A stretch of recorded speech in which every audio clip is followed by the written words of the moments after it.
From the last video, we left off in January 1958 with founding ufologist Major Donald Keyhoe having his mic cut off by the U.S. Air Force and the Central Broadcasting System.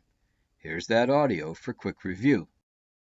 Well, now, Major, you believe that the massive weight of evidence proves that flying saucers are real.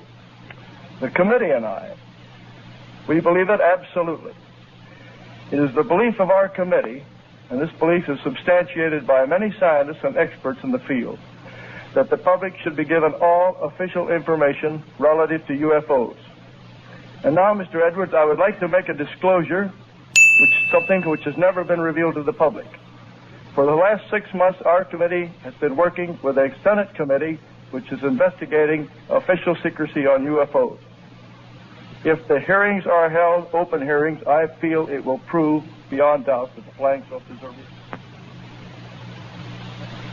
In order to secure the information we suggest that all of the citizens in the state right. Thank you, Major Keyhoe.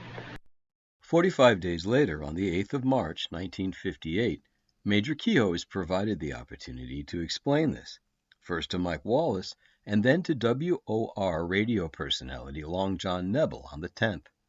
You just know Jackie Gleason was listening. I don't care about the $50.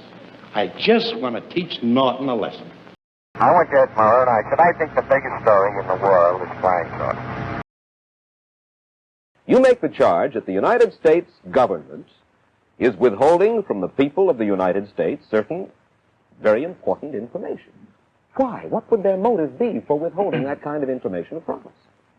The reason that was given to me when they were working with me back in 52 and 53 was, first, that they were afraid of hysteria. Then, they were also afraid that it would upset organized religion. That was a smaller factor, but there was some fear of it. Because they're treating them like children, the way they did with the H-bomb at first, and the way they've been doing with other things. For a long time, you couldn't even mention the idea that we could be hit by missiles from submarines. I knew that years and years ago and tried to get it out, and at the time was discouraged about it. Now, I'd like to tell you something that happened on the Armstrong Circle Theatre. I had requested that those points be in the script, and I was discouraged from it at first by their writer. Then later, some of our Board of Governors insisted that we have those points included. So I said, either I don't go on or we have those in there. So I said, all right. So the script was completely rewritten. Now, those were in the script as it was first rehearsed, but when the second rehearsal came along, and the Air Force saw the mimeograph sheet, the Air Force representative, according to the Armstrong writer, said they would immediately deny it on the air, even though it meant denouncing their own former project chief, Captain Edward Ruppelt, who was the head of Project Blue Book for 2 years. And at that time, he was considered good enough that he briefed President Truman on these things. Mm-hmm. He says these things existed. He put it in the book, which was cleared by Security and Review in the Air Force. On December 5th, 1955, that was cleared. It's in his book. He's never been hauled in and court-martialed. Now, I have here, and if you allow your camera to come in on it, this is a sheet from the script of the Armstrong Theater, which was deleted. This was crossed off, and I was told that I couldn't say it on the air. Mm-hmm. Now, that was censorship by intimidation. Hi, neighbors. This is Long John with the Party Line. We're around from midnight to 5:30 6 mornings during the week. Monday mornings, we get started about 1. We continue through till 5:30, and that means we're around for 37 and a half hours a week. During the past week or last week, I mentioned quite often that we would have what I consider to be a very, very exciting discussion this morning. Or maybe you think we're still in Monday. Actually, we're into Tuesday morning already. First, let me bring you up to date. Major Donald E. Keyhoe, United States Marine Corps flyer retired and author of 3 books on UFOs, commonly called flying saucers, and presently director of National Investigations Committee on Aerial Phenomena of Washington, D.C., was a guest on the Armstrong Circle Theatre Wednesday night, the 22nd of January, 1958.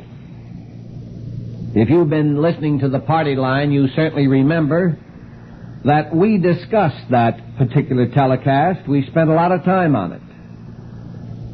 Now, the show was scripted, and all guests and professional performers appearing thereon are supposed to undergo 2 days of rehearsal and then read their lines from teleprompters. On the program with Major Keyhoe were first its senior writer, who sat in as a guest for Mr. Kenneth Arnold because Arnold refused to appear after the last rehearsal. Now, Major Keyhoe was allotted about 5 minutes immediately after the Air Force representative read from his teleprompter several statements that would confirm the existence of UFOs. Well, now, wait a moment. At this point, some people may be a little confused. You may be under the impression that I have made the statement that the Air Force representative led people to believe that there's an existence of UFOs.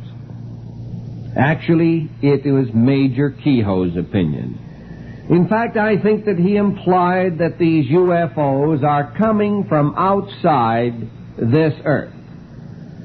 Now, Major Keyhoe concluded his allotted time for the final 20 seconds with an ad-lib statement that was not in the script. Now, this statement was monitored from the air by at least 2 private citizens and recorded by them on tape. Unfortunately, it was inaudible to the average listener, due to the volume having been cut down almost to the minimum at some physical point between the microphone being used by Major Keyhoe and the TV transmitter then being used. Now, this could have been at any one of several points. However, this is what I consider to be very important.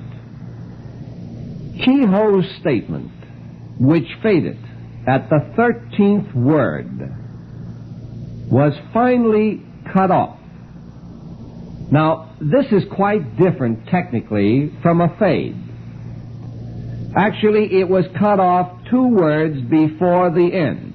Now, I have been told, and I hope I'm not wrong, but to bring you up to date, this is supposed to be part of the statement that you heard and part of the statement that you didn't hear, which you may be hearing for the first time this morning. Keyhoe made this statement: I would like to make a disclosure that has never been revealed to the public. Now, at this point, fade began. In other words, the microphone seemed like, just like at home, if somebody got up to your volume control and turned it down slowly.